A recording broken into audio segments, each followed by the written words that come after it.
ខ្ញុំបាទសំលៀងសូមគោរពនឹងជម្រាបសួរប្រិយមិត្តទូរទស្សនិកជនជាទីគោរពនិងជាទីមេត្រីសូមស្វាគមន៍ទូរទស្សនិកជនមកកាន់ការផ្ដល់ជូននូវព័ត៌មានអន្តរជាតិសំខាន់ៗសម្រាប់ BTV Top Story ព័ត៌មានសំខាន់ៗនៅពេលថ្ងៃត្រង់សម្រាប់ថ្ងៃនេះថ្ងៃទី4ខែកុម្ភៈឆ្នាំ2026ទូរទស្សនិកជនយើងខ្ញុំបន្តតាមដានរាល់ព្រឹត្តិការណ៍ធំៗដែលកើតមានឡើងនៅលើពិភពលោកហើយសូមបន្តផ្ដល់ជូននូវព័ត៌មានវិវត្តអំពីបញ្ហាតានតឹងនៅក្នុងតំបន់មជ្ឈិមបូព៌ាជាបញ្ហាធំមួយដែលគេអាចមើលឃើញថាអាចជះឥទ្ធិពលខ្លាំងដល់សេដ្ឋកិច្ចពិភពលោកទូរទស្សនិកជននៅថ្ងៃម្សិលមិញនេះគឺមានការវិវត្តថ្មីបន្តិចទៀតជុំវិញបញ្ហាតានតឹងរវាងអ៊ីរ៉ង់និងសហរដ្ឋអាមេរិកស្របពេលដែលសហរដ្ឋអាមេរិកបានបង្កើនវត្តមានយោធាជាច្រើនរបស់ខ្លួននៅក្នុងតំបន់សមុទ្រគៀកនឹងប្រទេសអ៊ីរ៉ង់គឺមាន drone មួយគ្រឿងដែលគេជឿថាជារបស់អ៊ីរ៉ង់បានបង្ហាញវត្តមាននៅក្បែរនាវាផ្ទុកយន្តហោះចម្បាំងរបស់សហរដ្ឋអាមេរិកដ៏ទំនើបគឺនាវា USS Abraham Lincoln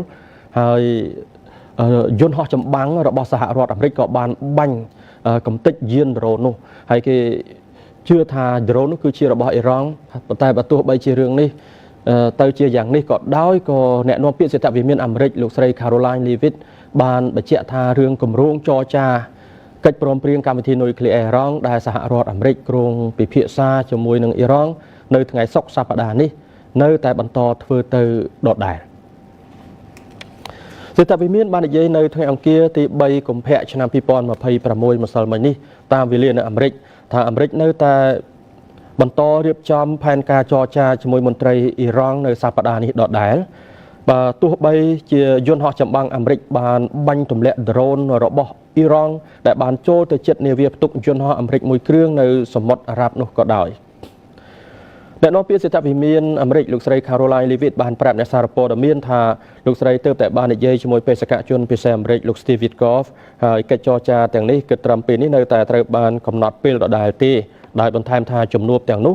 គ្រោងនឹងកើតឡើងនៅថ្ងៃសុក្រចុងសប្តាហ៍នេះលោកស្រី Leavitt បាននិយាយនៅក្រៅការិយាល័យ West Wing នៃសេដ្ឋវិមានអាមេរិក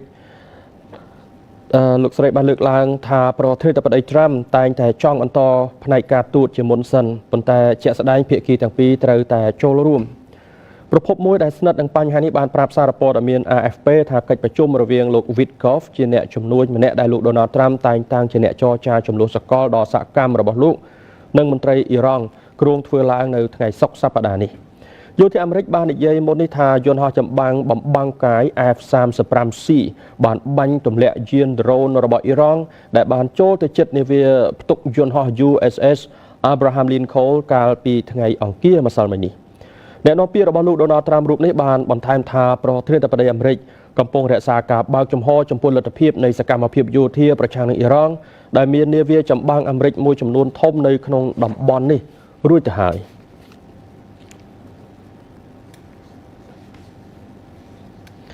ទូរទស្សនិកជនគម្រោងជំនួបចរចារវាងមន្ត្រីរបស់សហរដ្ឋអាមេរិកនិងមន្ត្រីរបស់អ៊ីរ៉ង់ដែលគ្រោងធ្វើឡើងនៅថ្ងៃសុក្រនៃសប្តាហ៍នេះ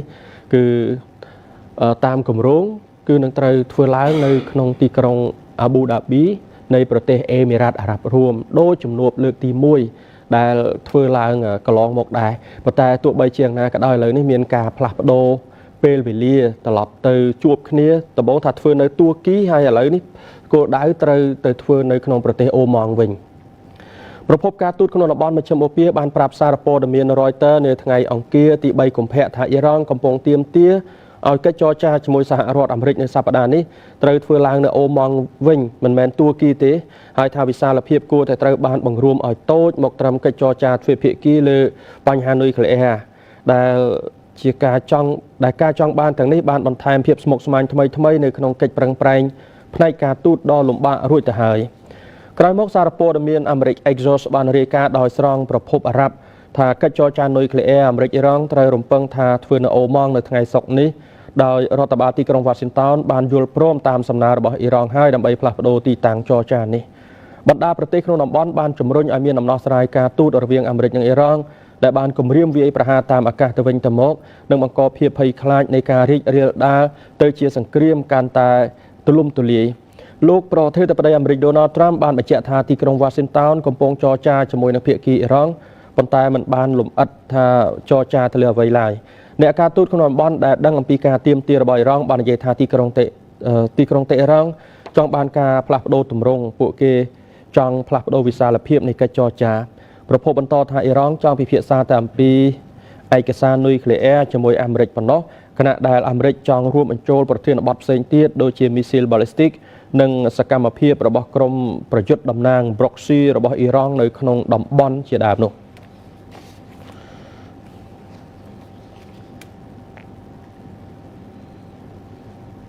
វាមកកាន់ការលើកឡើងពីខាងអ៊ីស្រាអែលវិញទូរទស្សនិកជនខាងអ៊ីស្រាអែលបានប្រាប់ទៅកាន់ប្រិយសិទ្ធិពិសេសរបស់សហរដ្ឋអាមេរិកថាបើទោះបីជាមានកិច្ចព្រមព្រៀងជាមួយអ៊ីរ៉ង់ក៏ដោយក៏អ៊ីរ៉ង់នឹងមិនគោរពដែរនាយករដ្ឋមន្ត្រីអ៊ីស្រាអែលលោក Benjamin Netanyahu បានប្រាប់បេសកជនពិសេសអាមេរិកលោក Steve Witkoff កាលពីថ្ងៃអង្គារទី3កុម្ភៈថាទីក្រុងតេហេរ៉ង់ទំនងជាមិនគោរពតាមកិច្ចព្រមព្រៀងណាមួយដែលអាចកើតមានទេស្របពេលកិច្ចប្រឹងប្រែងដើម្បីធ្វើឲ្យផ្លូវការទូតរស់រានឡើងវិញលើកម្មវិធីនុយក្លេអ៊ែរអ៊ីរ៉ង់និងសេចក្តីរាយការណ៍ពីការបន្តកិច្ចចរចាឡើងវិញនៅក្នុងសប្តាហ៍នេះសេចក្តីថ្លែងការណ៍មួយពីការិយាល័យនាយករដ្ឋមន្ត្រីអ៊ីស្រាអែលបាននិយាយថានៅក្នុងកិច្ចប្រជុំជាមួយនឹងប្រិយសិទ្ធិពិសេសអាមេរិកលោកនេតានយ៉ាហ៊ូបានបញ្ជាក់យ៉ាងច្បាស់អំពីជំហររបស់លោកថាអ៊ីរ៉ង់បានបង្ហាញឲ្យឃើញម្ដងហើយម្ដងទៀតថាការសន្យារបស់ខ្លួនមិនអាចទុកចិត្តបានទេប្រពន្ធពីមន្ត្រីអ៊ីស្រាអែលពីររូបបាននិយាយថាកិច្ចប្រជុំនេះក៏មានការចូលរួមពីប្រធានទីភ្នាក់ងារចារកម្មអ៊ីស្រាអែលលោក David Barnea រដ្ឋមន្ត្រីក្រសួងការពារជាតិលោក Israel Katz និងមេបញ្ជាការយោធាលោក Eyal Zamir ផងដែរប្រពន្ធអ៊ីរ៉ង់បានប្រាប់សារព័ត៌មាន Reuters កាលពីសប្តាហ៍មុនថាលោកប្រធានាធិបតី Donald Trump របស់អាមេរិកបានកំណត់លក្ខខណ្ឌ3សម្រាប់ការបន្តការចរចាឡើងវិញដូចជាទី1គឺការចម្រាញ់សារធាតុអ៊ុយរ៉ានីញ៉ូមត្រូវតែស្មើ0នៅអ៊ីរ៉ង់ទី2គឺការដាក់ដែនកំណត់លើកម្មវិធីមីស៊ីលបាល់ស្ទិករបស់ទីក្រុងតេហេរ៉ង់និងលក្ខខណ្ឌទី3គឺអ៊ីរ៉ង់ត្រូវតែបញ្ចប់ការគាំទ្ររបស់ខ្លួនចំពោះក្រុមប្រយុទ្ធតំណាងគឺក្រុម Proxy ក្នុងតំបន់ដែលទាំងអស់នេះសុទ្ធសឹងតែស្របតាមការទាមទារយូរអង្វែងរបស់អ៊ីស្រាអែលអ៊ីរ៉ង់បាននិយាយជាយូរហើយថាការទាមទារទាំង3នេះគឺជាការបំពានលើអធិបតេយ្យភាពរបស់ខ្លួនដែលមិនអាចទទួលយកបានប៉ុន្តែប្រពន្ធមន្ត្រីអ៊ីរ៉ង់ពីររូបបានប្រាប់សារព័ត៌មាន Reuters ថាថ្នាក់ដឹកនាំអ៊ីរ៉ង់បានមើលឃើញថាការទាមទារលើកម្មវិធីមីស៊ីលបាល់ស្ទិករបស់អ៊ីរ៉ង់នេះគឺជាឧបសគ្គធំជាងការទាមទារលើរឿងសារធាតុអ៊ុយរ៉ានីញ៉ូមទៅទៀត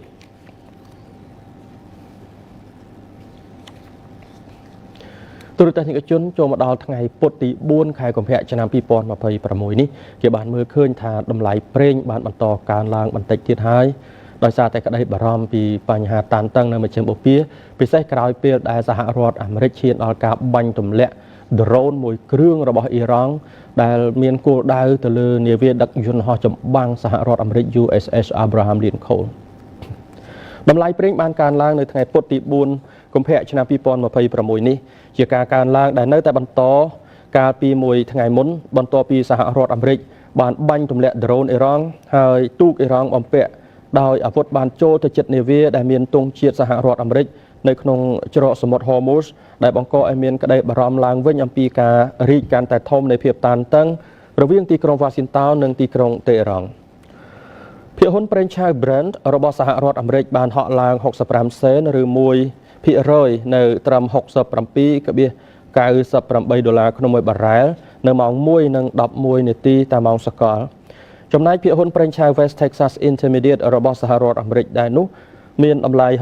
$63.90ក្នុងមួយបារ៉ែលកើនឡើង69សេនឬ 1.1%តម្លៃភាគហ៊ុនរបស់ប្រេងឆៅទាំងពីរបានកើនឡើងជិត 2% កាលពីថ្ងៃអង្គារ3កុម្ភៈសប្តាហ៍នេះ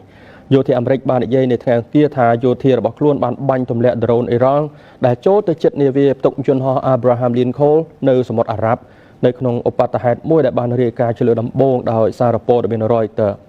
ប្រភពពីដែនសមុទ្រនិងក្រុមហ៊ុនប្រឹក្សាសន្តិសុខបាននិយាយនៅថ្ងៃអង្គារថាដោយឡែកនៅក្នុងច្រកសមុទ្រ Hormuz រវាងឈូងសមុទ្រ Persian និងឈូងសមុទ្រ Oman ក្រុមទូកប្រដាប់អាវុធអ៊ីរ៉ង់មួយក្រុមបានចូលទៅជិតនាវាដឹកប្រេងដែលមានទង់ជាតិអាមេរិកមួយគ្រឿងនៅភាគខាងជើងនៃប្រទេសអូម៉ង់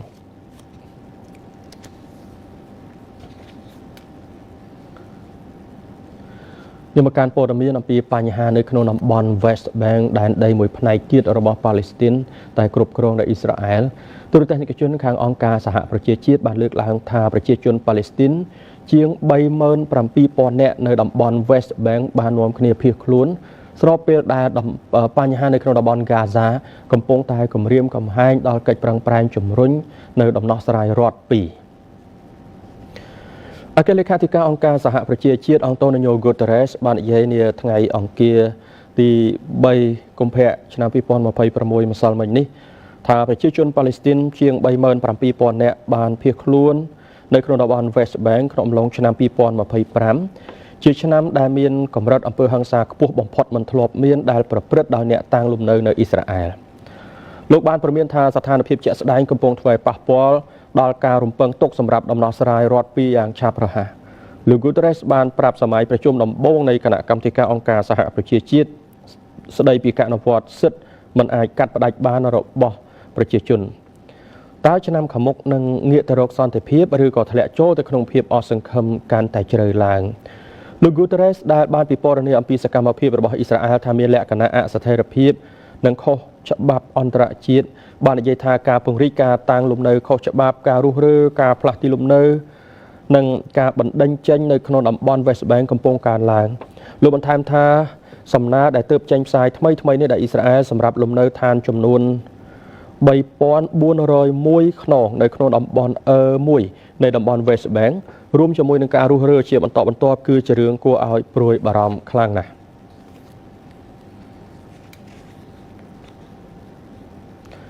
មកការព័ត៌មានអំពីបញ្ហានៅក្នុងប្រទេសស៊ីរីទេសនិកជនកងកម្លាំងសន្តិសុខរបស់រដ្ឋាភិបាលស៊ីរីបន្តដាក់ពង្រាយនៅក្នុងតំបន់ដែលកន្លងមកធ្លាប់ត្រូវបានគ្រប់គ្រងដោយក្រុមខឺតឬហៅថាខាងក្រមប្រជាធិបតេយ្យស៊ីរី SDF ដែលកន្លងមកមានភាពជជែករឹងរូសមិនព្រមចូលជ្រកក្រោមរដ្ឋាភិបាលតែមួយដែលបច្ចុប្បន្នមានរដ្ឋាភិបាលថ្មីក្រោយការដួលរលំទៅនៅអតីតប្រធានាធិបតីបាសាល់អាសាតកាលពីចុងឆ្នាំ2024កន្លងទៅហើយបច្ចុប្បន្នមានប្រធានាធិបតីថ្មីលោកអាមេតអាល់សារ៉ាតែនិកជនកម្លាំងសន្តិសុខមានទំនាក់ទំនងជាមួយនឹងក្រសួងមហាផ្ទៃស៊ីរីត្រូវបានដាក់ពង្រាយបន្តទៀតនៅតំបន់ដែលគ្រប់គ្រងដោយកម្លាំងជនជាតិខឺតភាគតិច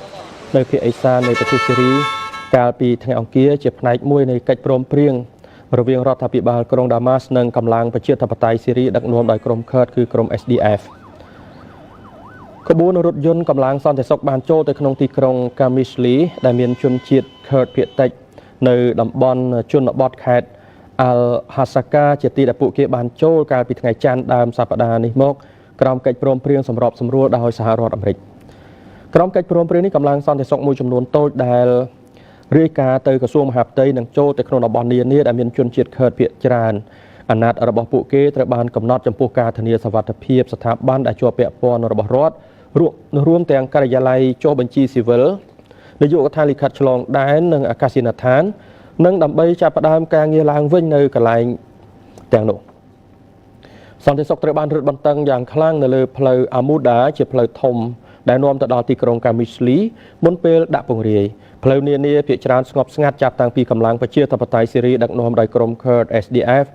បានដាក់បំរាមគោចរដោយហាងនានាត្រូវបានបិទហើយបុគ្គលិក SDF ដែលប្រដាប់ដោយអាវុធយ៉ាងគ្រប់ដៃនិងកម្លាំងសន្តិសុខ Kurd ក្នុងស្រុកនៅរាយគ្នាពាសពេញផ្លូវនិងផ្លូវប្រសពផ្សេងទៀត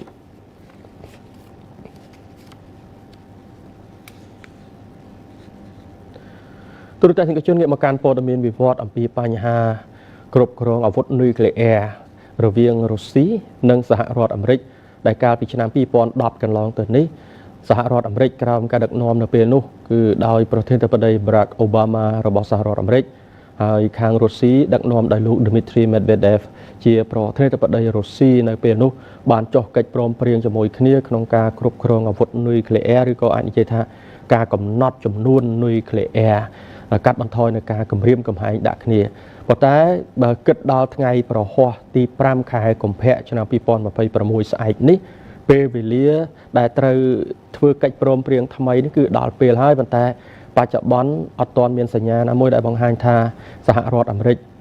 ចង់ស្វាគមន៍ឲ្យមានការបង្កើតនៅកិច្ចព្រមព្រៀងនេះទេបើទោះបីមានសំណើពីខាងរុស្ស៊ីយ៉ាងណាក៏ដោយជុំវិញរឿងនេះខាងវិមានខឹមឡាំងបានលើកឡើងថាការខកខានមិនបន្តសន្ធិសញ្ញានុយក្លេអ៊ែររុស្ស៊ីអាមេរិកអាចធ្វើឲ្យពិភពលោកគ្រោះថ្នាក់វិមានកម្លាំងបានព្រមានកាលពីថ្ងៃអង្គារនៅថ្ងៃអង្គារម្សិលមិញ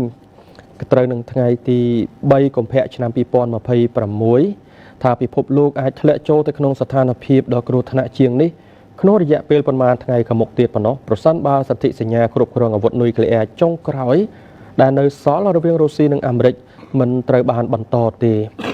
សន្ធិសញ្ញាកាត់បន្ថយអាវុធយុទ្ធសាស្ត្រថ្មី New Start ដែលចុះហត្ថលេខាដោយរុស្ស៊ីនិងសហរដ្ឋអាមេរិកក្នុងឆ្នាំ2010នឹងផុតកំណត់នៅថ្ងៃប្រហ័សទី5កុម្ភៈសប្តាហ៍នេះហើយដោយសង្កត់ធ្ងន់លើភាពបន្ទាន់នៃស្ថានភាពលោក Dmitry Peskov អ្នកនាំពាក្យវិមានក្រមឡាំងបាននិយាយថាពួកលោកជឿថារឿងនេះនឹងបង្កគ្រោះថ្នាក់ខ្លាំងដល់សន្តិសុខសកលនិងយុទ្ធសាស្ត្រសំណើរបស់រុស្ស៊ីនៅតែស្ថិតនៅលើតុសម្រាប់រយៈពេលប្រមាណថ្ងៃដែលនៅសេសសល់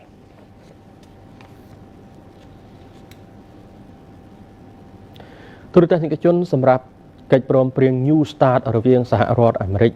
ហើយនិងរុស្ស៊ីគឺកិច្ចព្រមព្រៀងគ្រប់គ្រងឬក៏ជាកិច្ចព្រមព្រៀងកំណត់ចំនួនអាវុធនុយក្លេអ៊ែររវាងអាមេរិកនិងរុស្ស៊ីដែលត្រូវដល់ពេលត្រូវធ្វើថ្មី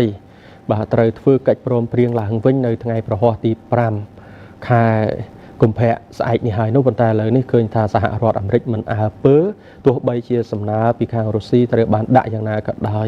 រឿងនេះតើវាអាចមានផលប៉ះពាល់យ៉ាងណាខ្លះឥឡូវនេះយើងមានការជួបរួមបន្ថែម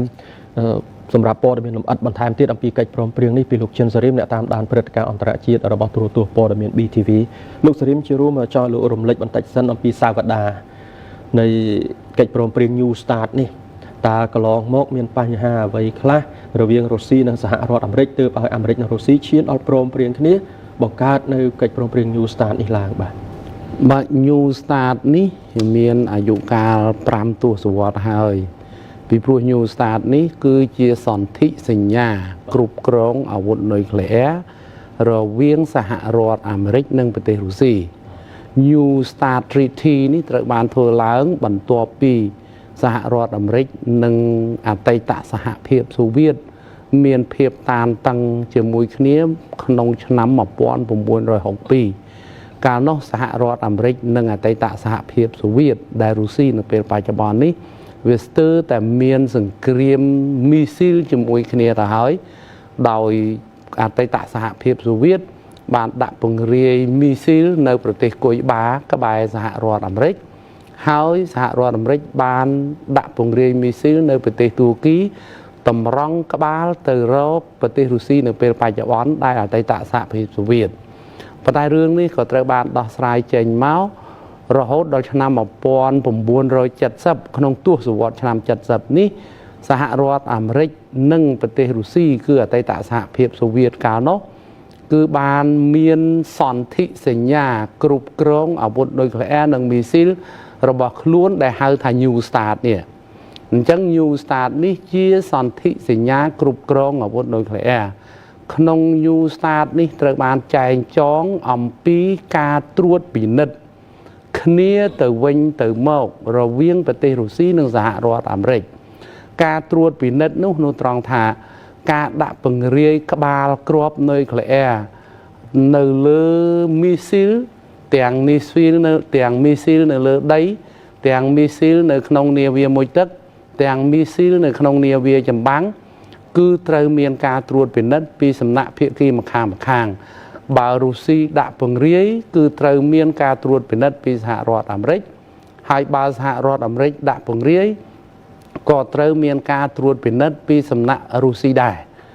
ដំណើរការនេះត្រូវបានធ្វើឡើងរហូតមកដោយសារតែរឿងនេះ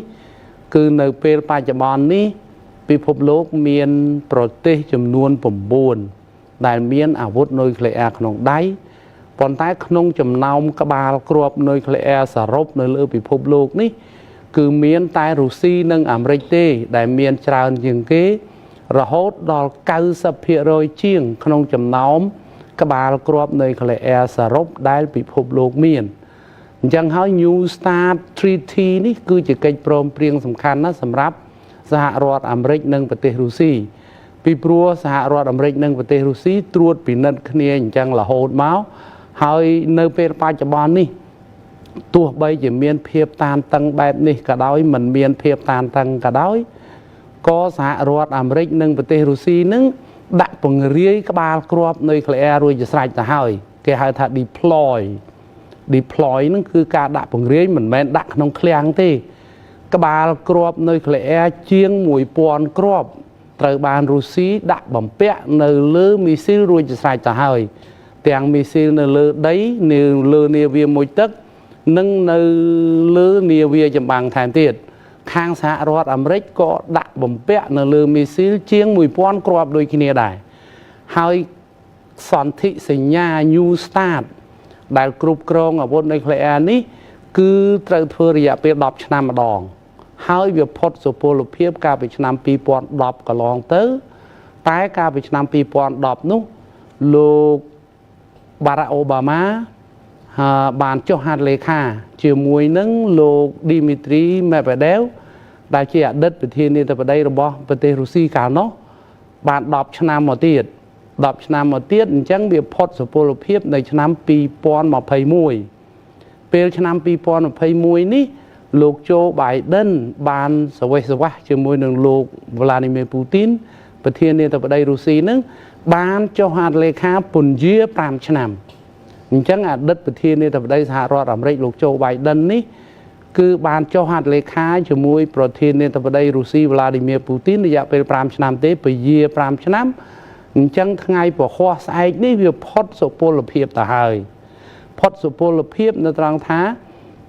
សន្ធិសញ្ញាគ្រប់គ្រងអាវុធនុយក្លេអ៊ែរនេះគឺម្ដងនេះសហរដ្ឋអាមេរិកជាអ្នកមិនអើពើដោយប្រទេសរុស្ស៊ីស្វះស្វែងបង្ហើបតាំងពីខែកញ្ញាឆ្នាំ2025កន្លងទៅអំពីកិច្ចខិតខំប្រឹងប្រែងរបស់ប្រទេសរុស្ស៊ីក្នុងការគ្រប់គ្រងការដាក់ពង្រាយក្បាលគ្រាប់នុយក្លេអ៊ែរ